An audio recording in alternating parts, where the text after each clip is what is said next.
Hello, everyone, and welcome to the 148th episode of PandTha Talks. Hello. We're back for yet another episode, and we are this time covering the vast majority of gaming news that we missed, or that has come out since the other episode that we've just recorded, which was 2 days ago. Yeah, Roy's being a bitch. Rory's got a weird set of circumstances. To feed two cats is going to take him 6 hours, so he can't record on Sunday. It is exactly going to take me 6 hours. Dude, they must be the size of Cartman in the third episode of South Park. Exactly. Now you're understanding. Yeah, because, fuck you and the horse you rode it on. Anyways. Oh, I'm a horse. If I had a horse, I'd be rich. Because nowadays fair. only rich people have horses. That is fair. So, literally the day after we recorded this week, the Steam Machine's prices were announced, which is ironic considering how we did pretty much like half an episode last week. Well, 2 days ago.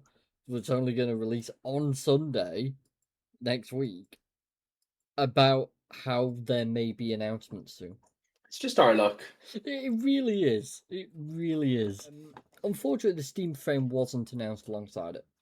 Sad times. I know. I am beyond gutted because I'll be honest, that is the big thing that I'm wanting to look forward and looking forward to. We also do have some news regarding EA and some stuff that they're pulling off at the moment. We have some weird news about a video game film that's coming out, and the only reason I'm covering it is because I feel like it's the most bizarre gaming film that could possibly be chosen. I might have saw this. That this will be an interesting conversation, then. I only saw a screenshot of it. Didn't look into it because I didn't care. I don't care about it. Then we've got Obsidian being sued in a class action lawsuit. Love it. Yeah, gotta love it. CD Projekt Red joins. Are you changing tabs right now? No. That's okay. And then we got CD Projekt Red's joint CEO, who's basically said it's completely fair that they've lost support after the launch of Cyberpunk, and they hope to basically earn back the reputation that they had, as well as the trust of their consumers. More than fair, in my honest opinion. They got back some trust when they actually fixed it. Oh yeah, they got back some, but there's definitely still a lot of people who are quite cautious. I would still be a little worried about their next release. Oh yeah, and that's to be expected across the board, though. And then the final article I've got for today is about how it's an opinion piece, because we've not had one of them for a while. Oh no, that means Roy's going to go off on one. Well, it's a 50-50. Remember, there was the two good ones. I think it's like 98-2, to be honest, mate. Yeah, it really isn't good odds. But it's about how, as AI costs rise, there is little evidence actually showing that it will be affordable and usable within the video games industry. Which, I mean, it's not affordable for companies at the minute. No, exactly. So it'll be interesting to hear what they've got to say and see if they've cited sources properly. Anyways, let's move into the actual first topic. So the Steam Machine launches with an £879 price tag as Valve cites component costs, which is understandable. We did find out roughly, by the way, what sort of prices were going to be beforehand. So they basically couldn't come out and say what the prices would be. However, what they did say is, look at what the Steam Deck went up by. That'll give you a rough estimate. Now, considering the Steam Deck went up by, I'd say, about £150. Yeah, it was a bit steep. Yeah, take that off that, £725 roughly. That's roughly how much you're talking it would have been before the increase. Which if it was that price, that would have been insanely good. Exactly. That would have been something that could have fought pretty well against consoles. I mean, hey, if it's gonna perform as well as they're saying, it's still worth that price. It just would have been nice for it to be cheaper. Yeah. But it is still like a hefty sum, in fairness. Yeah. Now, I also watched a bit of a video beforehand. This was regarding the Steam Machine and the specs and how it ran. Now, Unfortunately, not everything ran perfectly. By that, what I actually mean, and I will just be straight up and honest here, it doesn't run as well as we'd have anticipated, which is unfortunate. However, Valve have said, because they do have time between now and then, now and full release, this was just a testing model given to some YouTubers, etc. Apparently, they are still running optimization and work on this, so things could be a lot better by the time that the full release is kicked out. It's hard to say at the moment, but they are saying a lot of things they are working on still as like last minute patches.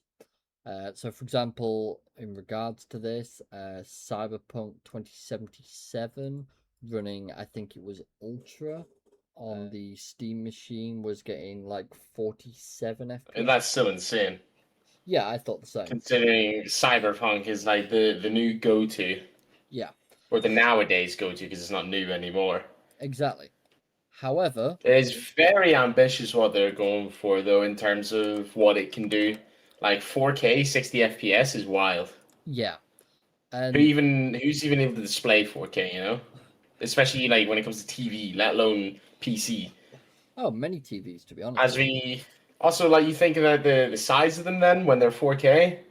Oh yeah, that's gonna be daft. But I don't know. Like if it's a monitor, it's different because you're not going to get a 70-inch 4K monitor. No, true. But TVs, if you're getting a 4K TV, typically they're fucking huge. Like I would say minimum 50 odd inches. Oh yeah, is most likely. So like that's gonna be a lot of work for it to output. Oh, you're on about from like a computer perspective, from graphics card sort of view. No, for the Steam machine. Yeah, yeah, that's basically. I just think I think it's very overambitious going for 4K. No, I get that. But So we'll see. unfortunately, one of the games that was also tried was Doom: The Dark Ages, and I did run an immediate check. Is it Steam Deck compatible? If it is, that means it can be played on the Steam machine. That was what Valve's entire comments were about. This, I mean, if you can run on the Steam Deck, you'd like to hope it can run on the Steam machine. yeah, Given what they've said it can do. exactly. However, this game ran at, I think it was 50 FPS on low. Ooh, that just feels like some sort of compatibility issue there. That's what I thought. Now, apparently, they did turn on FSR straight afterwards, which is AMD's version of DLSS. Yeah. When they turned that on and put it to ultra performance, this upscaled from 720p effectively up to 1920 by 1080, but it was pulling them a solid 75 FPS. I gotta be honest, man. I got a bone to pick with upscaling. Yeah.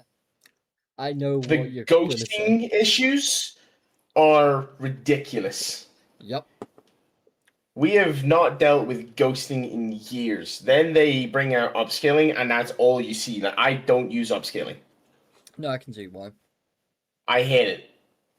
And personally, I think it looks worse at times. Oh, of course it does. You basically, what upscaling does, to be honest with you, is it keeps the resolution. It just forces it into like 1920 by 1080 view. It's like, do you remember when you used to play those old games and you go into the CMD and you'd make it go from 1620 by 1080 to 1920 by 1080?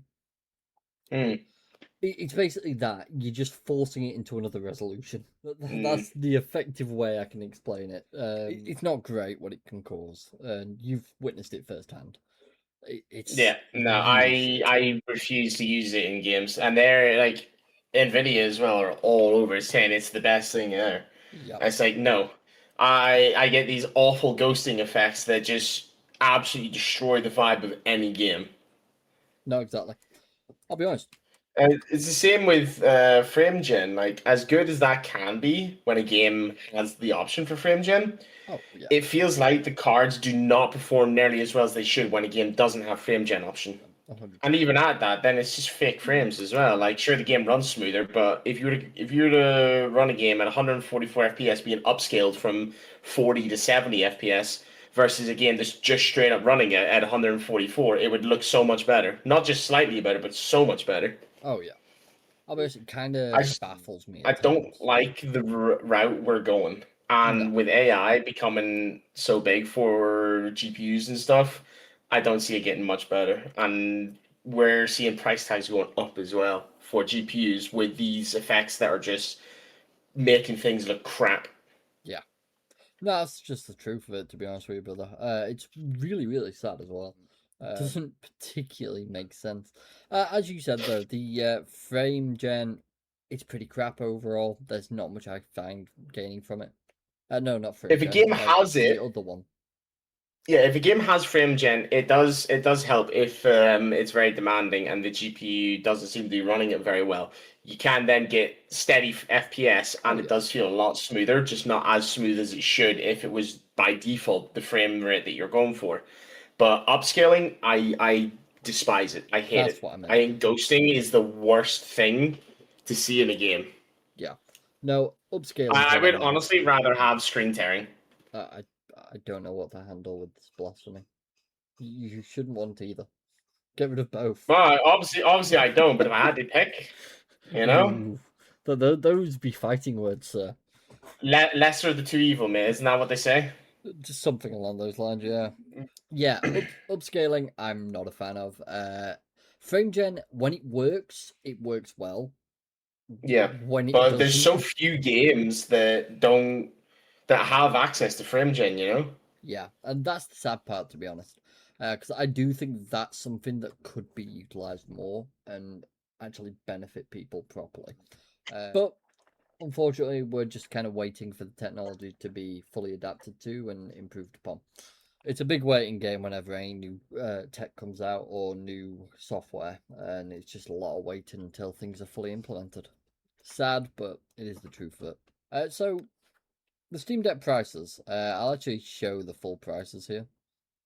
Steam Machine, sorry. I keep calling it the Steam Deck, I don't know why.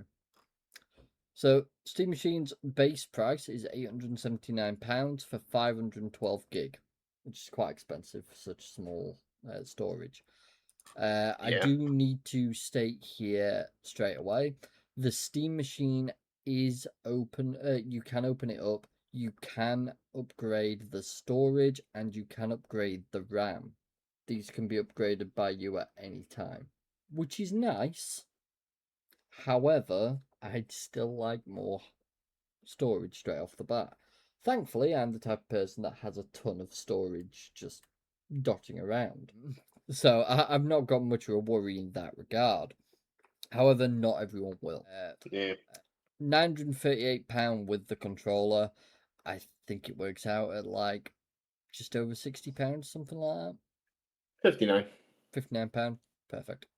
It's probably 59.99, and they just round up Yeah. or So maybe they don't round it up. you are saving some money by getting it with a controller, which is nice. It's not £938 nice, but you know. 2 terabyte controller console is £1,150. With the controller, it's £1,208. Which Expensive boy. yeah, at that point, I will be straight up. If you can find a pre-built that offers, I'd argue, Well, I mean, if you're talking these or pre-built, above, you're not gonna get anything close. sometimes you can find them. They are rare, but usually it's Yeah. like Facebook Marketplace, that sort of shit. When you click on the 2 terabyte one, do the specs change at all? Do you get more RAM or more storage, or is it all the same? Uh, Sorry, more storage, obviously, but anything else? I was thinking Give me a second. there's definitely something. Yeah, Yeah. that my best plan here is Yep. take a There's screenshot of this, definitely some things being added in. pull this over, and we'll just side by side So this shit. what have we got? So CPU and GPU appear to be the same. Sort of the RAM and VRAM. Storage is obviously different. Yeah. Wi-Fi is the same. Integrated controller, wireless adapter, small form factor, Steam OS. So you get extra face space. So you basically get some. Why does it give you? Why does it give you replacements? Oh, it's just to change the color rather. Yeah, that's pretty much it. That's a bit shit. Yeah, that's a bit crap. Get Oh, the you thing get up that. again. Yeah. Yeah, all good. what's the bundle on the 2 terabyte with controller? Is it just to show that it gets? Yeah. It's just showing it gets to see the controller. Yeah, that's all that is. Wow. So that's a bit I'm surprised there's nothing else different, to be honest. same. However, in some interesting news regarding this topic, so you remember I told you about iFixit and how they did the controller guides for the new Steam controller and how they've released something already for the Steam Frames controller. Sure. So if I go to Steam here and we were wanting to look at devices, so you've got the controller, you've got the LCD, you've got the Steam frame, the Steam machine, and these are the first. So I can actually pull these up here. Steam frame, you've got all the details already listed, some photos, simple image to explain how everything looks. But we don't have access to that one. The Steam machine, same thing at the moment. But there will be basically complete breakdown guides that these guys are doing. There's already a bunch for the Steam Deck LCD display, and I know there are ones for OLED as well. This, by the way, is complete guides on how to do each component within the Steam Deck. Though, they best not accidentally break something in the Steam controller when they're doing that, considering you only get one. Oh, yeah. And this is the Steam controller. Exact same thing. So these are the literally the step by step. Disconnect. Okay, I've yet to see anything that's turned around and go, you need to solder me. I can't believe that. There's no solder. I just don't believe that in the last one. What was that for again? That was you needed the solder? Oh fuck, I can't even remember. What headset was that for? I couldn't believe it when you said those words. Yeah, there was some fucking hardware that you had to like fucking desolder and resolder. It was a VR controller, I'm pretty sure. Yeah, I think it was like the fucking. I think anyway. I think it was like the not. Oh yeah, it was the HTC Vive. That blew my mind when you said those words. Yeah. What are you doing? Taking a solder to a VR controller? Like what? Doesn't shock me at all though. But the bit that I found absolutely insane on this, you're telling me all I've got to do is buy that board and plug it in. That's now how finicky is it in comparison to the VR controllers I did, where I'm having to stick my pinky finger in to hold the two plastics open because they're trying to snap together from the screw that is holding it all in, and I have to sit and use a pair of what do you call it, little pincy things? What do you call them? Not tongs, a tiny version of tongs. Always forget the name. Tweezers. Tweezers. Tiny thing of tweezers, trying to shuffle a tiny little strip of wire in and then close the little latch to hold the wires in. Oh man, I hated that. Well, in positive news, brother, this is for the Steam controller, not the Steam frame controller. We don't have that yet, so we'll see on that one. But if it's as simple as this is, I pray, because please, genuinely, to just unplug some wires and plug them back into a new board and push them into the same place to get both your joysticks working simultaneously, that's fantastic. I can do that. That'd be nice. Imagine if all fixing was this easy. Oh, we can dream, huh? Oh, can't we just? Tell you, after what I did, I definitely do dream. I can fucking imagine after the discussions we had regarding that. And Jesus. The screws need to be better as well, because the amount of screws that just flipping died on me. I can't remember what you call that term either. Whenever you're trying to screw it and it just grinds it off. Yeah, you round the screw. Oh, yeah. Pretty sure my current VR controller is down 2 or 3 screws. This is if your Steam Deck controllers, fucking what's it called? Got stick drift. The Steam Deck itself, though. I do very much look forward to magnetic. If it gets stick drift, how easy it will be to replace. Yeah, because I mean, it's just it's just a PCB board, so it shouldn't be too bad to throw. See, that was the problem with my current VR controller. Is to get at the joystick, you had to discombobulate the entire controller. Yeah, absolutely everything, because it was under everything. Yeah, you just can't fucking do that all the time. Don't get me wrong, some No. people will, but not for everyone. Not for all of us. And we don't have the See, money to the keep thing as putting well that updates. made that even more infuriating was the fact that the replacement parts I got, one of them was shit. Yeah, And then exactly. because I had to do it a second time over, I fucked it up because I was annoyed that the first one didn't work and I did something a little bit wrong. So it still caused the issue. So I had to open up for a third time, which is where the screws were at that point were just getting absolutely mangled. And I was at them with a tiny pair of pliers trying to grip them and twist them and grip them and twist them.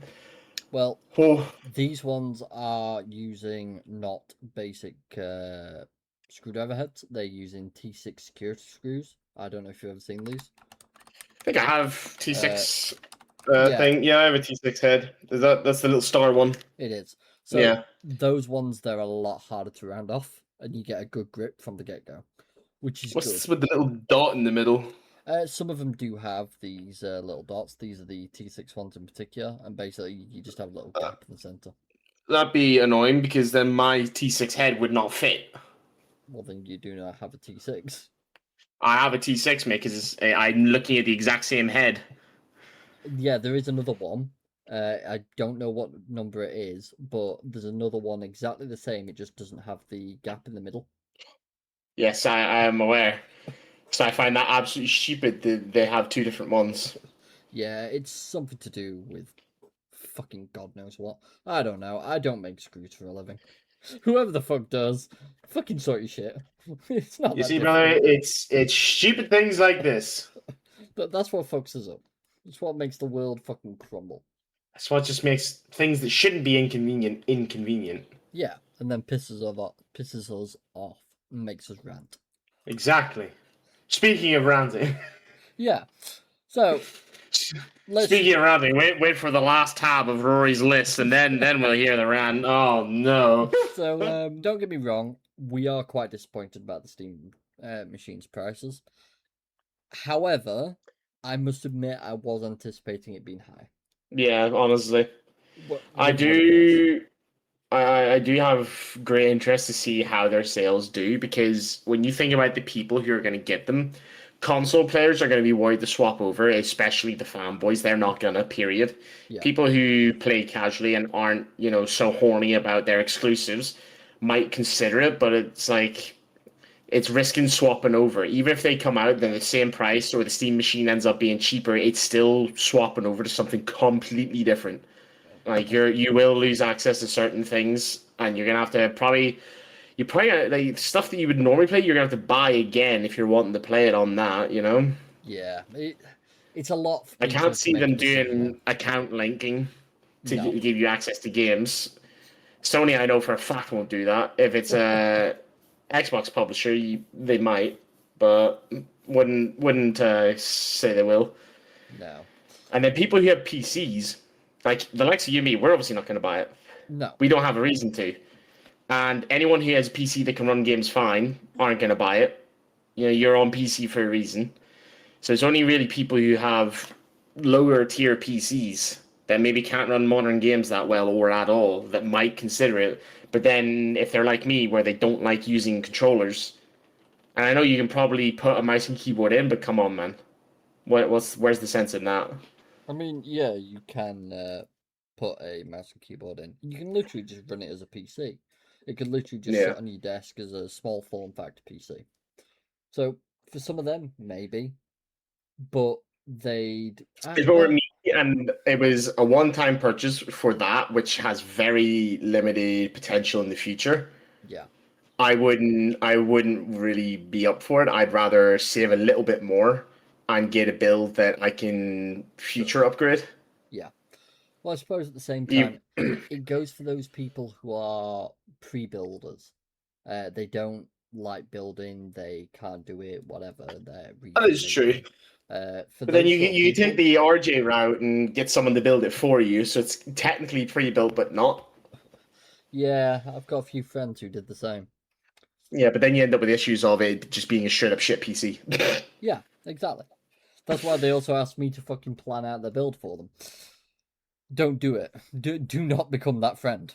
Yeah, Yeah. we all expected the price to be how it was. We're all a bit gutted, to be honest, and the performance worries I am hearing about, I am quite concerned about at the moment. However, I'm going to give them the benefit of the doubt for now and wait and see when it fully drops if the performance is the same. If it turns out it's software and optimization route, okay, whatever, it can be ignored. It is However, Valve, so we have faith in them. yeah, I mean, they've done a Hopefully they lot. don't let us down. Realistically, though, the only way to get some final word on its pricing to performance is next gen consoles. Yes, that's the thing. A lot of That people is the are big thing. a lot of people are comparing at the moment to the PS5 and the Xbox, and You can't though. You just no, can't. that's the thing. I think it was Linus who I was watching earlier. And personally, I'm not a fan of Linus Tech Tips. A lot of people love him. Personally, he's just not for me. It's all it comes down to personal preference. I was watching his video though to see what his opinions were, and he was saying how the PlayStation 5 on par, talking about the game that they were playing. I think it was God of War Ragnarok. It was getting higher frame rates based on the same roughly the same specs, not specs, roughly the same quality options. They were also at the same time not just running the same quality options, but they were running the same resolution. They did end up pushing it to this roughly the same by turning on FSR, as I mentioned earlier, but that's upscaling, so it was a bit iffy.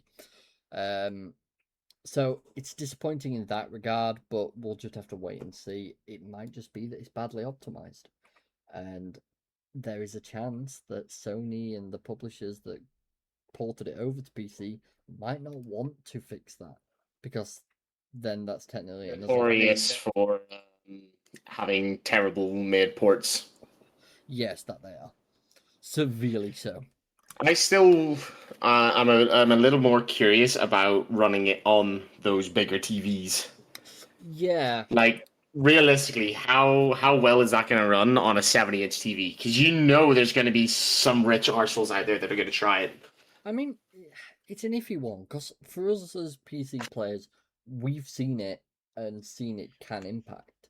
However, if you look at it from a Oh yeah, console perspective, running very similar components, yet they're able to run fine on a 70-inch 4K TV.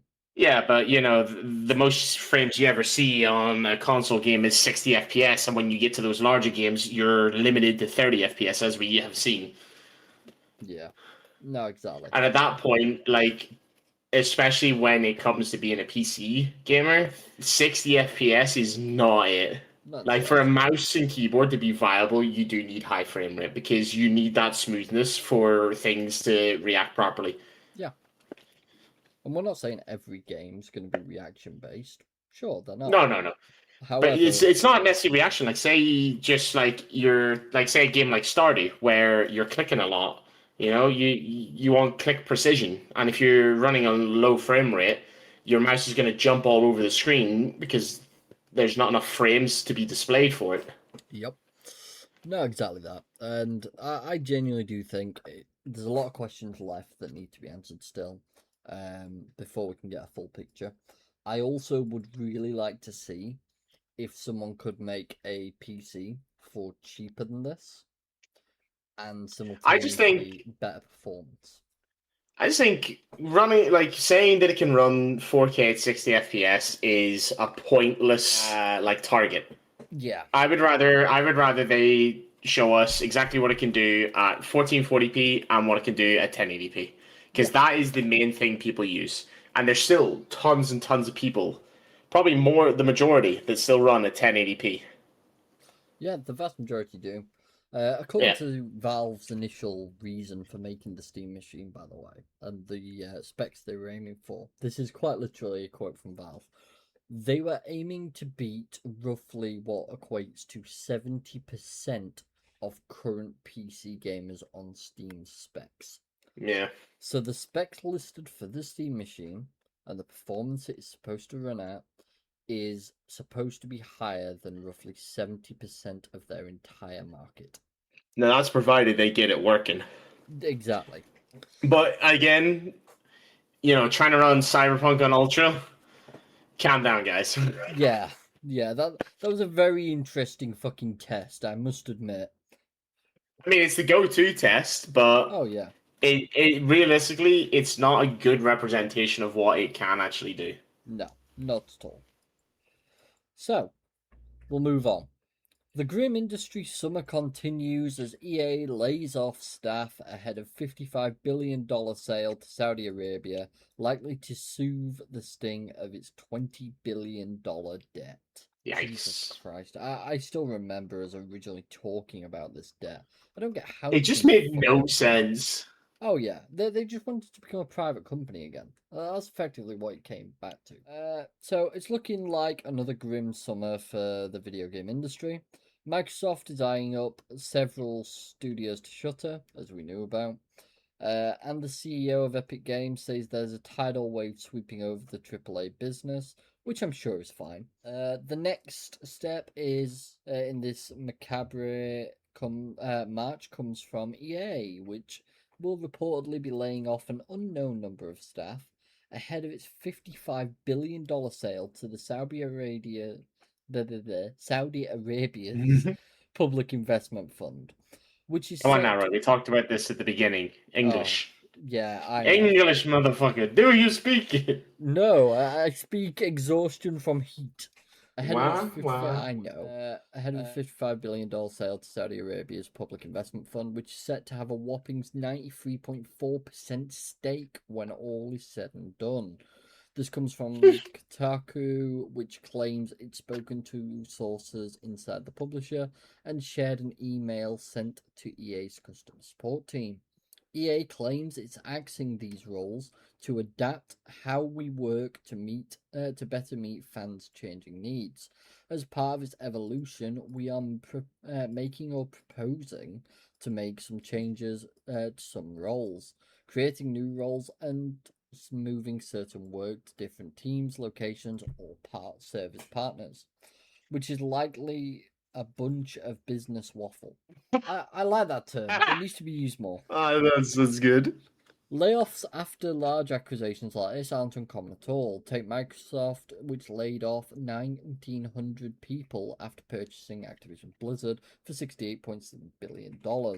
As a matter of fact, the Saudi Arabia Investment Fund was also reported to be tightening its purse strings late last year. I do recall us mentioning that briefly. The note here is that the trimmings happening before the acquisition rather than afterwards. This most likely due to the eye-watering $20 billion loan debt EA has taken on to close the deal. But hey, the shareholders were in favour, and we wouldn't want to upset the shareholders, would we? I like this article writer. It's very unusual that I like an article writer, but I like this one. The incoming layoffs at EA include members across recruitment, customer support, trust and safety, and IT teams. I'm just gonna sit in that comment for a moment because my Rory no initial. longer likes this article. Well, no, I like the writer. However, I do not like how much us in the IT field are being fucking dismissed at the moment. It really upsets me. Kotaku reports and will be a continuation of last year's rash of layoffs, which included laying off BioWare veterans and basically closing the door on Dragon Age for good in January, laying off hundreds of employees in April, cancelling 2 projects, and cancelling the Black Panther game in May, closing the studio making it. On the bright side, EA's CEO took 260 times the median salary of the company. I'm sure this is healthy and normal. We've been saying this the whole time. Like, we see so many layoffs, and then we look at like the profits of the company, and there's no reason for the layoff. And then we go, let's see, why did they do all these layoffs? And we take a look at the bonus that the CEO got. The Yeah, guy who sits on his arse has no idea what's happening and decides, yep, let's do this. pretty much, brother. Saudi Arabia's incoming deal with the company has many concerned that it's part of the investment fund's ongoing efforts to sports wash the country's history of human rights violations. EA reassures its staff that its values will remain unchanged, despite the country's poor treatment of women and sexual minorities, as well as documented crackdowns on police dissent. Meanwhile, individual games within EA are seeing withdrawals of public support over the deal, including The Sims, despite its team's promises that nothing will change either. Harvey Randall, good article. I liked it.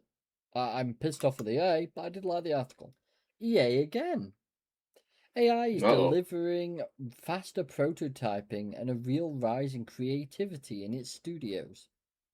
The reason I had to, I had no choice other than putting this article in place, is because of the previous one where we just spoke about the fucking layoffs. Yeah. So, you're getting rid of customer service, IT, Oh, that's a great idea. yeah, customer service, IT, and trust and safety. You're on about the three main parts of the industry now that people are trying to replace with AI constantly. Oh, I wonder why AI could possibly be mentioned right now. Comes down to saving money. That's all it comes down to. Not a real rise in creativity. It's never been anything to do with it. It's all money saving.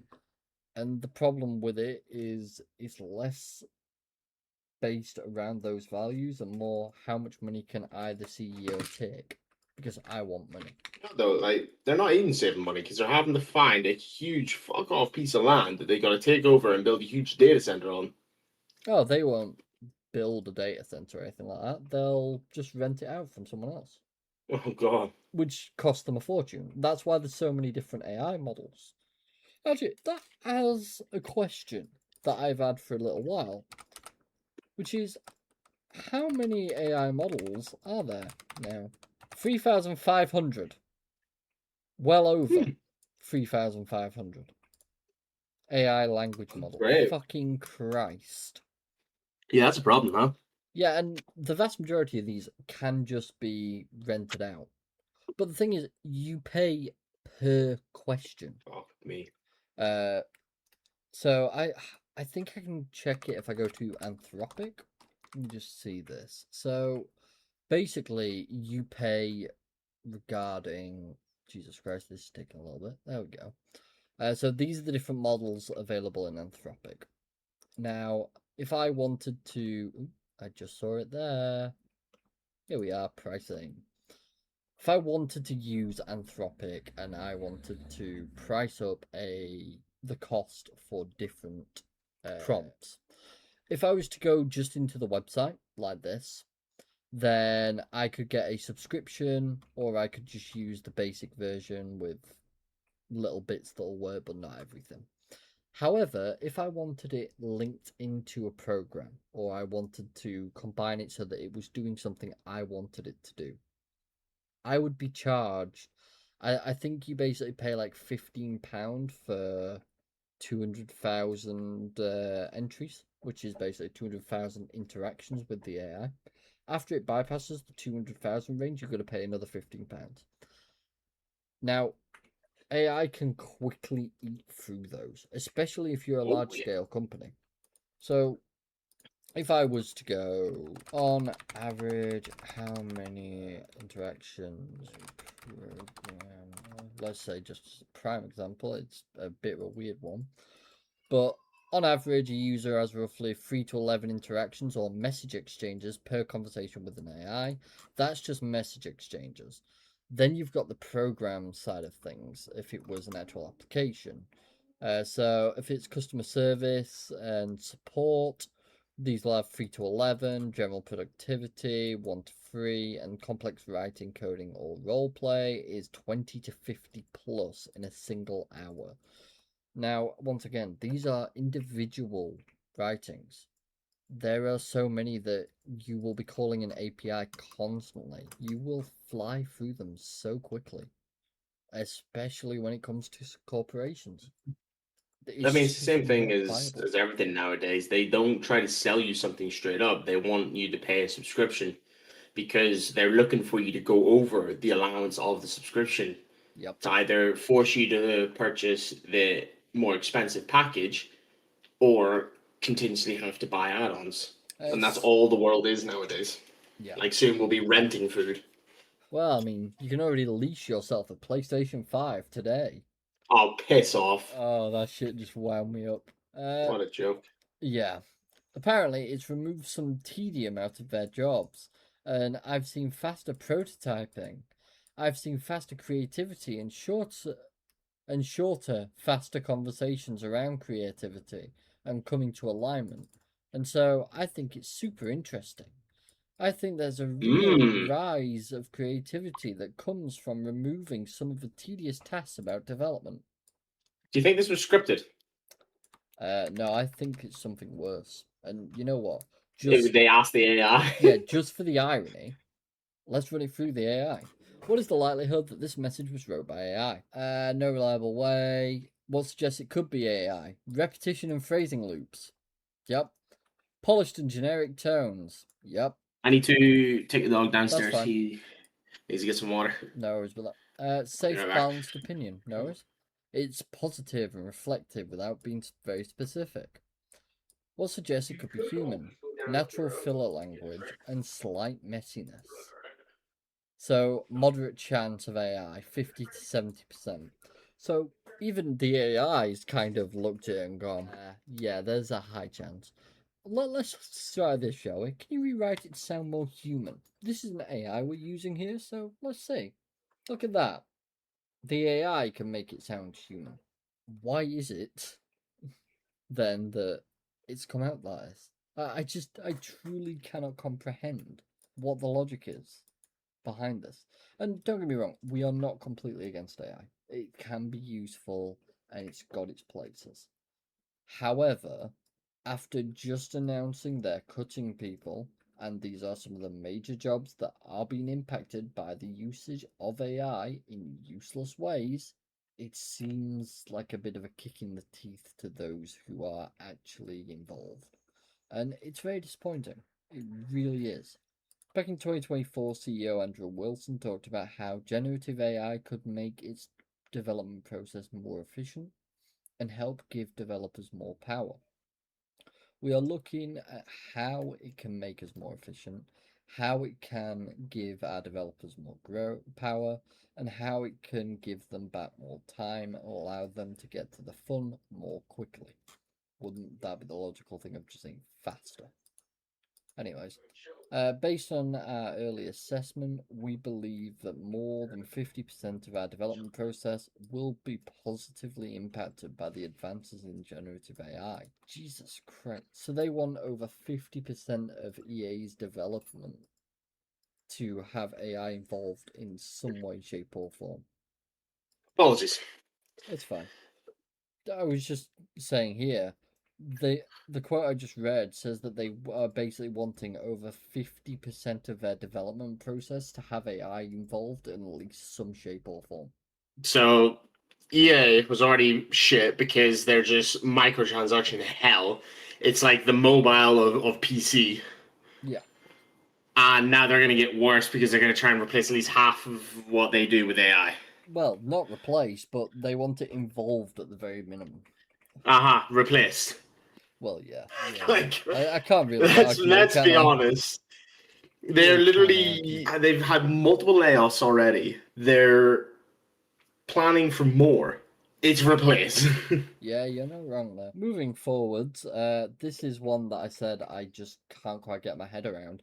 Sea of Thieves live action movie in development.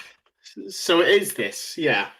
What the ever living fuck? No idea. I think someone just decided to jump on the bandwagon and didn't actually think about it. By the way, I must admit, I find it really amusing that the guy called Matt Booty is the one that announces the pirate game film, just for the sake of the irony. But Sorry, guys. We've had Pirates of the Caribbean. They were absolutely phenomenal films. Move on. yeah, the main character of Sea of Thieves game is the player in the community, obviously. So what's the potential plot? So if you sit down and think about the Sea of Thieves, it's not who are the main characters, what's the plot. It's a super social game, but there's a tone to the Sea of Thieves. It's built on cooperative community, so you can start to sense what it's going to be like. Sure. It's a When I small played Sea thing. of Thieves, and I did not play much of it, I believe there was a total of 0 in-game voice chat used by anybody we encountered, and we encountered quite a few people in our short time of playing. There's Yeah, plenty of clips of Sea of Thieves, but they are all very, very old clips, and with how games have turned these days, and the players especially, you don't see stuff like that in games like those anymore. The older games, I mean. I mean, the only guy I've seen genuinely do anything to do with voice chat is a guy called John Anti-Cheat, and he just takes the piss. That's just the guy going around banning people. No, he just Or goes round and basically takes the piss, goes onto their ship and goes, right, I've just got to come and do an inspection to make sure there are no cheaters on board. And then if he what? finds them, he reports them while I taking the piss out of them. wonder. I wonder how long that takes him to make one video. How many hours of gameplay he has. Oh, a while. A long Like I while. said, like you just don't get those kind of interactions anymore in games. There's always one person that comes and ruins it, and that turns everyone sour, and then no one does the interaction. Exactly that. So, Obsidian has been sued in a class action lawsuit over alleged systematic pattern of wage and hour violations. So, they're Huh? stealing money, basically. They're taking money and hours off of people. That's what it comes down to. Oh, lovely. We love companies that do this. Yeah, which is Hey, life's upsetting. getting harder, and you're trying to work for your money so you can keep on living. Haha, not on our watch, you're not. Yeah. So, according to the court papers, Obsidian is accused of increasing its profits by violating state wage and hour laws and failing to pay all wages, including minimum wages and overtime wages, as well as wages due upon separation of employment. It is also accused of failing to provide meal periods. The No. class action lawsuit covers all persons currently or formerly employed by any or all defendants as non exempt employees in the state of California at any time between October 9th, 2021 and the date of class certification. The plaintiff also wants to certify all members of the class who separated their employment with or any or all defendants with any or all defendants at any time between October 9th, 2022 and the date of the class action. They've been doing this for almost 5 years. It seeks monetary relief to cover, among other things, unpaid wages, unreimbursed business expenses, benefits, interest, attorney fees, costs, and expenses, in addition to penalties pursuant to alleged Labour Code violations. In response, Obsidian denies generally and specifically each and every allegation and calls for the suit to dismiss in its entirety with prejudice. Okay, but we'd need evidence from both sides. Do you know what I find absolutely disgusting about this kind of thing? Say it's all proven to be true. The people are being getting skinned out of money, and they get fully reimbursed out of everything. They get all records, and they figure it out over time and go, right, this person's owed this much money, and it's probably going to be like a decent amount of money. That's money that they should have already got that would have been taxed in their normal bracket, but it's going to be such a large figure, so out of whack with the rest of their payments, that they're going to receive a horrendous amount of tax on it. Oh yeah, I mean it's the US, which totals to be a lot more taxes than they would have originally paid if they didn't get fucked over by their employer. Yeah, I don't know And how. what can you do about it? Absolutely fucking nothing. Well, yeah, And that is the worst thing about how systems work in this world. See, that's the thing. I know over here, and obviously where you are, etc. It's very much a case of we get taxed before it hits his account. I don't know how it works with America's system, especially not for court cases. Probably worse. Yeah, I know they have to pay their tax annually. They don't have it come out beforehand. So, like, if you're at a supermarket in America, you need the price they have on the shelf is not the final price. You need to add tax in your head. That's disgusting. I know. I'll be honest. I despise that way of doing things as well. I think it's so moronic. But hey ho.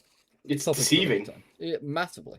CD Projekt Red joint CEO says that it's fair the CEO lost lost the faith of some of its audience after Cyberpunk 2077 launch. The executive said that he hopes to win disappointed players back with The Witcher 4 and future projects, which is a fair answer. So apparently, he described the sci-fi RPG's release as a heartbreaking period for the company. He also added that while the game has been back on track, he still thinks CD Projekt Red has more to prove to its audience. I'm not 100% convinced we went through the full redemption arc, he said. I'm convinced that we lost the faith of some people indefinitely, and that's a fair thing. But I do hope we will be able to make it back. If not with The Witcher 4, then with whatever comes next. It doesn't sound very confident saying that. Jesus, man. Considering, like, anytime you hear someone talk about The Witcher 3, they can't stop saying good things about it. So you'd like to think that they're going to really fucking put in the work for Witcher 4 to bring back players that they might have lost. But the way he said that, it's like, yeah, I'm expecting Witcher 4 to be a pile of shit, and then whatever comes after that, we're going to be good. So confidence levels dropping. One upside of the tough period that CD Projekt Red went through in fixing the myriad of problems with Cyberpunk 2077 is that the studio is now stronger, at least according to him. We were left with seasoned, battle-hardened veterans. That's one way to describe them.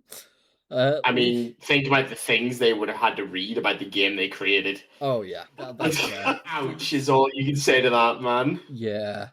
Leaders who were able to carry a different kind of challenge on their shoulders. He also discussed CD Projekt Red's shift from using proprietary tech Red Engine to using Unreal Engine 5 for the upcoming The Witcher 4. I don't know if you knew about that, but that is something that's happening. The executive said that the onboarding for the former was 6 to 9 months, admits it was something that he admits was crazy.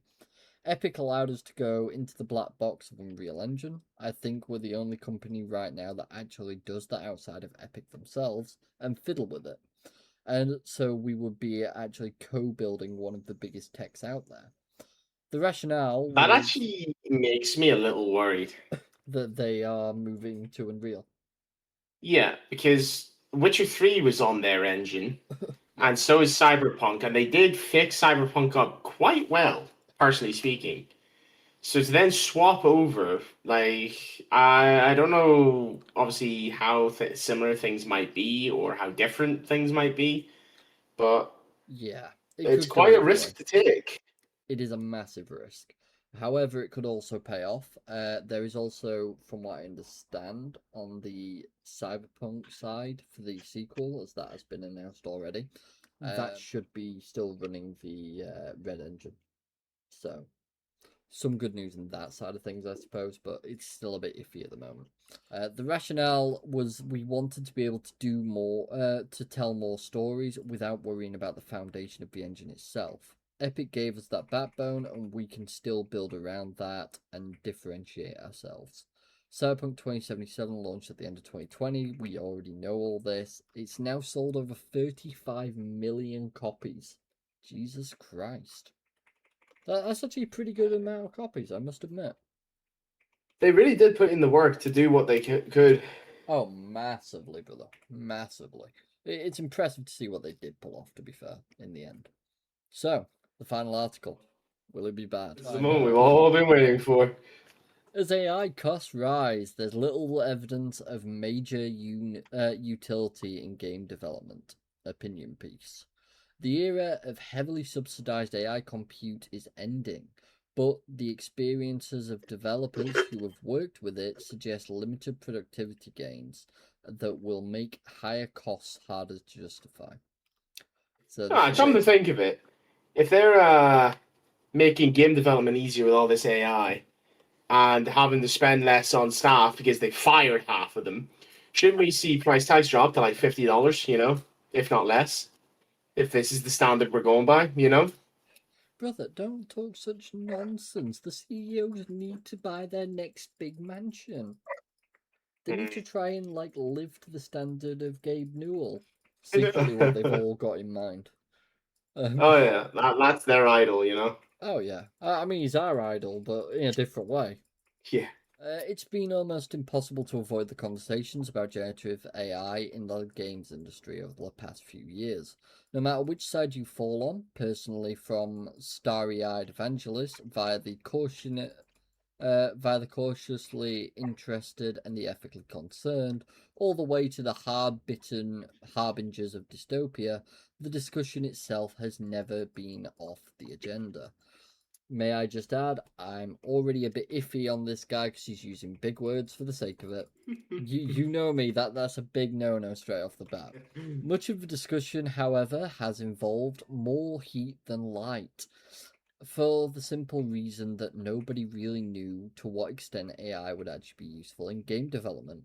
Lots of people made sweeping predictions in line with their own opinions about the technology for the most part, but there's not been much in the way of actual hard data arising from genuine experiences of trying to incorporate AI tools into creative workflows.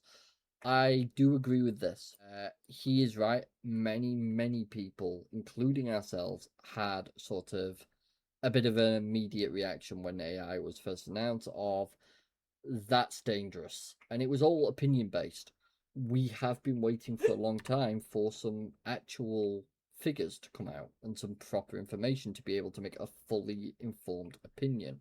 So now that there are starting to be them, we're seeing it in some ways it's going against what we've said, but in other ways it's proving our points. So it's that mix that we're currently looking at. So I do get where he's I coming mean, from at that point. I would say a lot of people have a very negative opinion on it, though, considering they would have lost their jobs because of AI. Yeah, I almost joined that bunch. Well, Uh, about 75% of your colleagues did. yeah. Some of the most basic facts about AI's potential and the role in the industry, in fact, have been incredibly vague. In what areas and by how much might it boost productivity? What tasks can and can't it do? How much additional work is required to supervise and verify its outputs? Even more fundamental, how much does it fucking cost? Yeah. Because that's been the fucking biggie for this entire And you know time. what? That's not just money. How much does it cost? Look at what it's doing to places. Have you seen the videos of the noise those things generate from people, Oh like yeah, people who have houses near them? I think it's yeah, sitting at like a constant, it's like 60 or 80 decibel noise that you can permanently hear. It's turning the water that comes out of people's taps to just black ooze. It is horrendous. yeah. It's bad. That's the thing. You got three different costs. You got the monetary cost. You got the cost of time, and then you got the cost of the And the environment. environmental costs. Yeah, the And that's three the separate biggest one. costs. If we wanted to speed up global warming, oh boy, we're doing it. Yeah, I mean, just look at the impacts it's having on Britain. Jesus Christ! In the What past, are the impacts it's having on Britain? the temperature, Oh, the temperature, brother. It's melting us alive. Soon Scotland's mountains will no longer be covered in snow. There'll be water. you're not a witch, Roy. You don't melt. I fucking will by the end of it. In the past couple of months, it feels like some answers have started to emerge, not just for the games industry, but for every sector that has dipped its toes in the waters. Companies have been working with various types of AI tools for a while now. Some have integrated it more deeply into their workflows than others, but almost every company in a tech related sector has at least dabbled. Consequently, the body of actual experience and data around what AI can accomplish is growing rapidly. And with it has come some much needed injection of reality into the debate. Good. Yeah, honestly, so far I've not got much to really argue with on this guy. He's making some very fair points, and he's looking at it from a unbiased view so far. I appreciate that because let's be honest, 80% of the articles we read are pretty similar to IGN journalists. They're Oh, biased it's as off. fuck from the get go. IGN's worthless. Yeah. The growing consensus seems to be that productivity gains from using AI tools are real enough, but they're inconsistent, highly task specific, I and need to mute. that's fine, and extremely reliant on careful, skilled human supervision. That's an undercurrent of cautious optimism about the productivity boosting potential for certain tools in certain areas, but little sign that the dream of massive wins at little to no cost might materialize. That's a massive problem. Apologies. Then the rewards from this being there, however, they're that inconsistent. You need to be very specific about what task you're giving it, and you've got to be very reliant on human supervision. So at which point you're getting nothing out of this. Everything needs to be double, triple checked. Everything needs to be specific to what you're after, perfectly to the case. Otherwise, it could just fuck you over. And even if you've got all that, there's a high chance that the AI will just spit out something random and goes, yes, when you asked me for a pasta bake recipe, you actually wanted a pizza. That's not quite what I asked for. However, to the AI, that's exactly what you wanted. And that's really unfortunate because it's a waste of time, it's a waste of money, and once again, each interaction is costing the company. Well, however many reactions cost the company, but let's say that one program that it got had to run had to interact with the AI about 30 times. That's 30 times, I think it's like 15 pence a run, dependent on the AI. My apologies. What did I miss? Basically, just what this guy said here, which is the AIs are inconsistent, highly task specific, and extremely reliant on careful, skilled human supervision. There are productivity gains, however, they're reliant on these factors. It's no point. It's so official, it's ridiculous. Cost, in fact, is a second factor that's changing the conversation materially. Less than a year ago, developers who voiced concerns over the actual utility of AI often struggled to get a fair hearing from senior management. The evangelizing salespeople who had sold them on the dream of AI had also furnished them with a ready-baked dismissive counterargument. Concerned developers were just Luddites, a moniker readily embraced by those who actually know the history of that unjustly maligned group. Apparently, I've got no idea on that one. Trying to ring fence their job security, or simply failing to understand that the breakneck progress of technology would sweep away their arguments about quality and reliability. All of those things are true. Not a single one. It's not the journalist's fault. It's just, this is AI. It's how it's been this entire time. Today, there's far more receptive ear for those concerns in a lot of boardrooms, and it's largely because of the AI bills, both metaphorical and literal, have started to come due. The past few months have seen an industry-wide shift towards token-based billing instead of flat rates. This is what I've been mentioning about how many tokens you use depends on how much you get billed instead of a flat rate just for using it. So this is actually worse than a subscription, because the subscription you pay. Let's put it like this. Talking about like Crunchyroll as a prime example, or Game Pass. Actually, I think it's a fantastic one. We pay so much a month for either Crunchyroll or Game Pass. Within that, we can watch or play games as many times as we want. On a token subscription, you can only do that so many times. It's a bit like Nvidia GeForce Now. Yeah. Nvidia's You've got so many. What's that called again? Cloud gaming. Cloud gaming. That's it. But yeah, it's basically that effectively. You've got so many interactions with the AI before it charges you again, which is utter bollocks. Oh, it's disgusting. It's all about money, and they're finding more and more ways to get more and more money out of people. Oh, massively, brother. Accompanied by a move away from the subsidized introductory rates many corporate clients have been enjoying.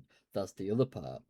A lot of people were given introductory rates, which, when they first got introduced to it, they got discounts, and them discounts are starting to go away, and now they're all very frightened. Microsoft Copilot services were one of the first major dominoes to fall, but the trend is more or less universal.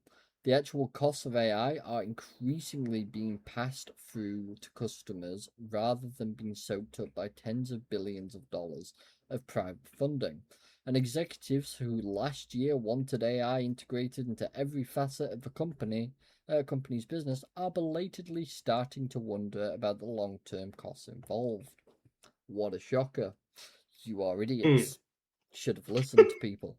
Funny how that works. Those changes, of course, hit hardest for all of those use cases that burn huge numbers of tokens. Use cases like generating complex assets or working with extremely large code bases. Scenarios which are rapidly becoming far more expensive as realistic. Unsubsidized pricing takes hold as those bills mount up. AI needs to have a business case that's based on more than hype, vibes, and all-consuming fear of missing out. High costs need to be matched by real, measurable productivity gains and cost savings on the other side of the equation. This guy, while he may use some big words and I'm not too fond, he's nailing every point perfectly. And he's spot on with what he's saying. There's way too much risk to both businesses and consumers. We're all being charged extremely based on it. We're not seeing any return for this other than small things, at which point, what's the point in having the AI and paying for it? It's too little for what they're wanting. It's just more greed and more greed and more greed. Oh, brother, that's all the industries are. Every single one of them.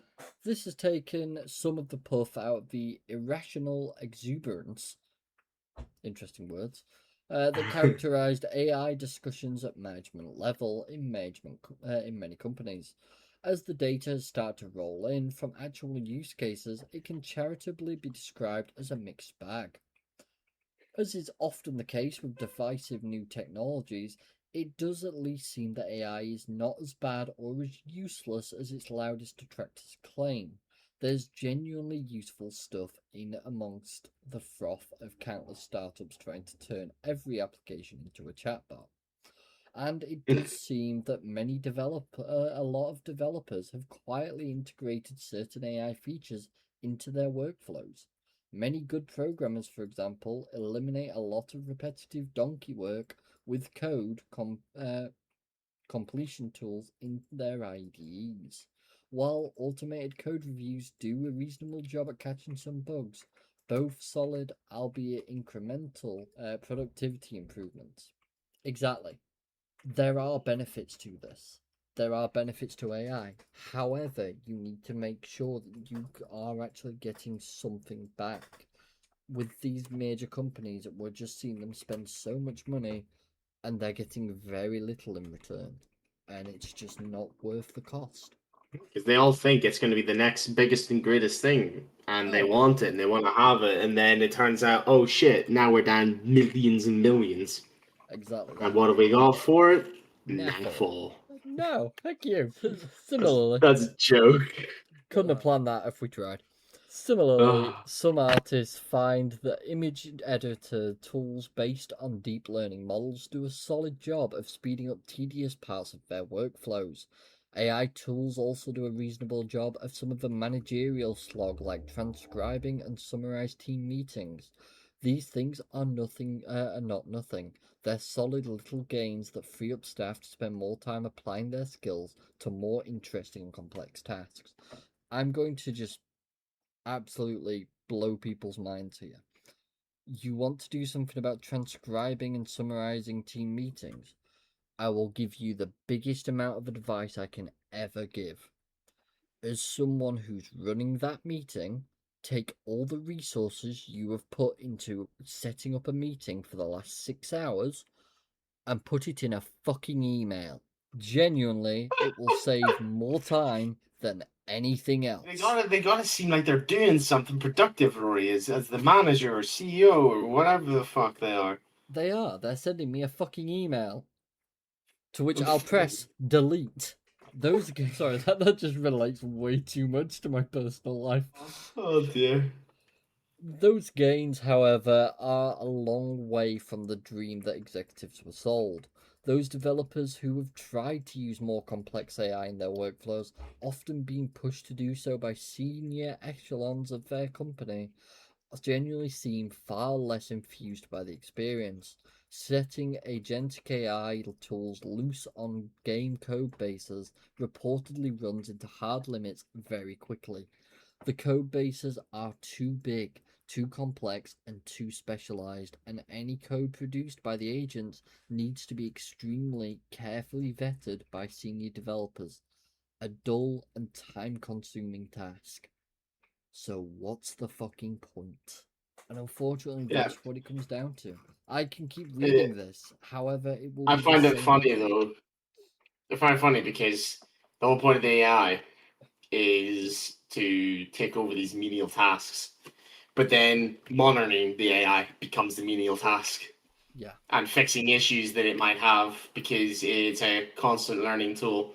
exactly that.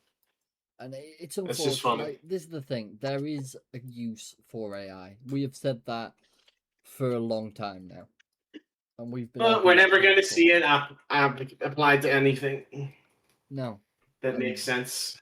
that's the problem. We've They're going to keep using it to pump out garbage at a faster rate, and we're going to be expected to buy it and get told, "Oh, why are we complaining when so many good games are getting released?" Good games, I say in quotation marks, of course. yeah. Do you know it says something that this year has probably been one of the better years in gaming we've had for a while. Yep. So that means next year we're fucked. That's what concerns me. Because next year, according to the announcements we got this year, next year should be pretty good. But I'm expecting delay after delay after delay. I hope the downfall starts with GTA 6. That's been an ongoing thing with us this entire time, hasn't it? Ever I'm since sure we Roy's watched sick that of trailer. hearing me say the same thing. Ever since we watched that fucking trailer, brother, we've had a pretty similar fucking opinion on that matter. I'm saying it here now. GTA 6 will be renamed to GTA Flop. Honestly, it'd be Rockstar's first failure since the Grand Theft Auto San Andreas and that remaster, which wasn't anything to do with them. So it'd be interesting to see what's going to happen. Is it really worth waiting 13 plus years just to get one actually fantastic game? Is that really where we're at? I mean, it worked for Red Dead. Yeah, sure. The game. No, that's what I'm saying. The game's fantastic. Yeah, but that means we have to go 13 years of garbage and things that were over in 2 hours or if not less, Oh, don't even just get to me finally started get on that. one good game. You know what, actually, I'm going to mention this while we've got a moment here. I found out that Steam now has a most expensive game. Where's the Sims in that? I guess they don't count the DLC, do they? Congratulations on your purchase. £748. Also $999 and 99 cents. I fucked up numbers. This is a 10-minute game I don't think it's a game. It looks like you just walk around a room. and I think sign your the signature. trailer is the game. Yeah, pretty much. So the most expensive game on Steam: a palace, a red carpet, paparazzi, and a wall where you leave your name, visible to every owner who comes after you. 10 minutes. The price is not a mistake; it's the point. I'm sorry, is that one achievement? It is. I gotta buy this game. You are now one of us. You know what? I gotta buy this game. How many people have it? How many See, people have that achievement? I can't. Oh wait, yeah, actually, I should be able to figure that out. I can't click it. Oh, you can't view the achievements. No. Hmm. Let's try this way. Is it the one the only? It It is. is. Of course it is. Hey, Of look, course this it thing is. has fucking done us for What high long else? now. What else will we go to? Who else could we entrust with the answers to the information we need? One player, probably the guy who made it, because who's going to buy it? Even if I had millions, I would not buy this. No, that's definitely not. It doesn't make sense that he'd load it up multiple times. He doesn't know how to check sales, so he loads it up to go and see if there's any names on the wall. He's loaded it up 3 times, if that's the case. Oh dear. Why are 17 people following this? Why is it being wishlisted? Bots, guaranteed. Well, actually, thinking about it, think about them bots that buy games. They don't check the prices, they just buy them and then review them. Does it have any reviews? Presumably not. No, unfortunately not. I think fortunately not, Rory. I'm going to keep checking back on this. And oh boy. If I find it, well, what? Achievements. 9%. That doesn't give us a whole lot, though. No, we're going to have to wait a little longer for more details about that. If that number decreases or increases by the next time we record, we are to be concerned. I'm already concerned. Severely. Like, why is this a thing that's been allowed to pass, you know? God knows. Well, I guess, you know, if some idiot decides to buy it, you know, Steam probably get a nice hefty amount of that. Which to them is absolutely nothing. But, you know, add to the pile, isn't that what the dragon does? Oh, yeah. There's Gabe just fucking on his pile of gold. He's a dragon, what the fuck? Well, Will's figured it out. Gabe Newell's a dragon. That's the end of story. It's been figured out now. But, yeah, that's all I've really got for this week, unless you've got anything you'd like to add, sir? No. No, nothing at all. Perfect. I'm just depressed looking at my Steam library, not wanting to play anything in it. Yeah, I've been getting very much the same again. It's not good. In my defense, my playtime and a lot of my stuff is heavy, you know? Oh, I've made use out of the things that I have liked. No, that is true. I'll be honest, I'm like looking forward to payday, and that's literally in a few hours, so I'm pretty happy. What? I get paid in a few hours. Oh, that I thought you were on about the game. Oh, no. Not at all. Do you really think I have that much faith in Starbreeze? Jesus Christ. Not gonna happen. But yeah, I'm looking and eyeing up some things, so I might end up in a better spot soon. No promises, because that never fucking goes my way. But yeah, we'll see. But yeah, overall, it's been a weird 2-week period that we had, and it seems like a hell of a lot's gone off. I'd imagine there will be a lot more updates by the time we next come to record, because it'll have been effectively another 1.5 weeks. Yeah. So whatever stream is coming straight after this episode, because we will be live straight after on twitch.tv/PandTha Talks and kick.tv, I think it is, /PandTha Talks. That is where we'll be discussing whatever the hell's gone off in that time period. I've got a feeling it'll be a lot. Oh, yeah. And I've got a feeling whatever it is, we're not going to like. But you never know. We might have another good week like that 1 week we had for the first time ever where I had 0 bad news. Don't believe him. It happened. He lies. I will literally have this. Implanted that memory. He implanted that memory into my brain. I will literally pin that video. Anyways, with all that said and done, thank you all very much for watching. If you have enjoyed, feel free to like, follow, subscribe, comment, all that good stuff, and join the Discord that's down in the description. We usually are there, and we record every video there, so feel free to drop by, ask questions, or just chat. We're always around. Indeed we are. Alright. So, thank you all very much, and we'll see you all next time. Bye for now, guys. See you next time.